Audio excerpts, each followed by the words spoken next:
Hey y'all, it's Lindsay with Wrestling Talk in the Shop, and we're going to do Today in Wrestling History for April the 15th.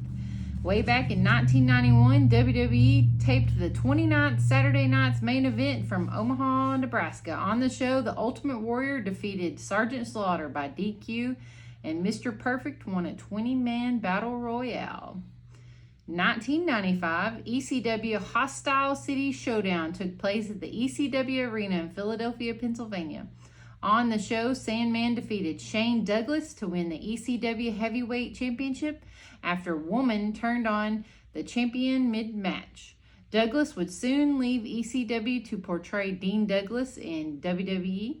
In the main event, two hardcore icons went to war as Cactus Jack defeated Terry Funk. In 2001, Mitsuharu Misawa became Pro Wrestling's NOAH's first GHC heavyweight champion with a win over Yoshiro Takayama.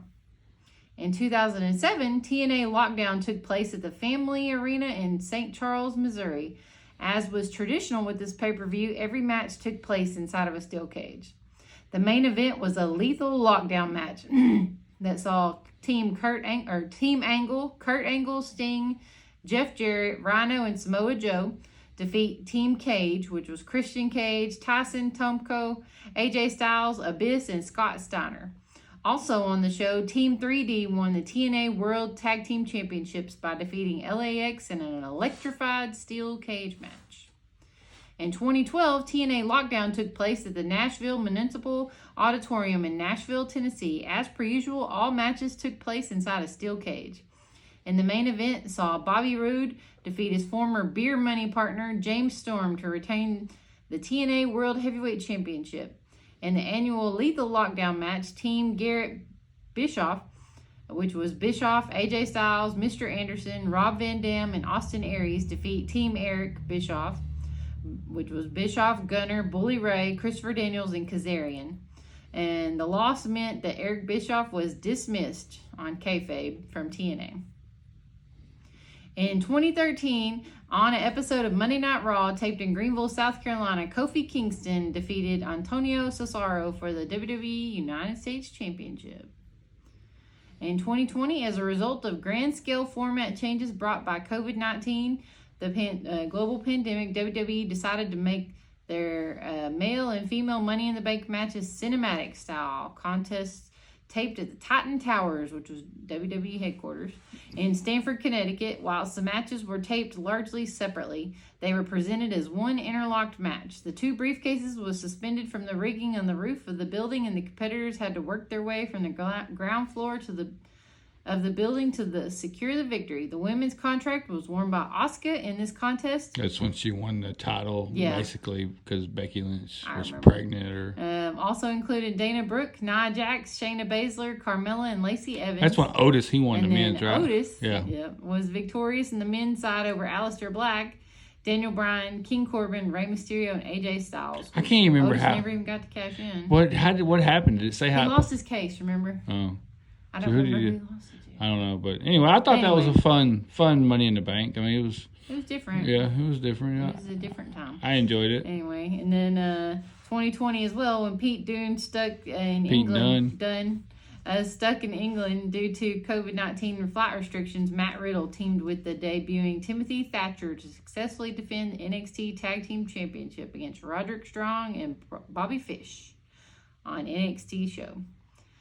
And then 2020, on subsequently dubbed Black Wednesday, WWE conducted their biggest mass release of talent in a decade. Names let go included Kurt Angle, Luke Gallows, Carl Anderson, EC3, Heath Slater, he had kids, and Rusev. And then 2021, he needed that job. A year to the date after Black Wednesday, they held another large-scale talent release where they future endeavored Mickie James, Samoa Joe, Bo Dallas, Peyton Royce, Kalisto, Chelsea Green, and Tucker, which some of those came back. But I think Bo Dallas is back as Uncle Howdy and now. Chelsea's back. Yeah, Chelsea Green, Anyways, and that's going to wrap it up for the 15th. We're going to move into the 16th because we've been kind of behind. So. Yeah, we missed a couple of days there. We're going to go back and do them. We're going to get them here, though. So, starting on the 16th, in 1994, New Japan Pro Wrestling hosted the first ever Super J Cup, a 14-man, one-night tournament contested by the cream of the world's light heavyweight wrestlers. Many observers considered the tournament was the best wrestling show of all time. And the tournament was won by Wild Pegasus, which was Chris Benoit, who defeated the Great Sasuke in the final. Yes, I didn't know he went by that. Oh, yeah. In 2000, WCW Spring Stampede took place in the United Center of Chicago. In a first for the promotion, all the titles in the company had been declared vacant the previous Monday when the returning Bischoff and Vince Russo reset all the storylines. Let's see.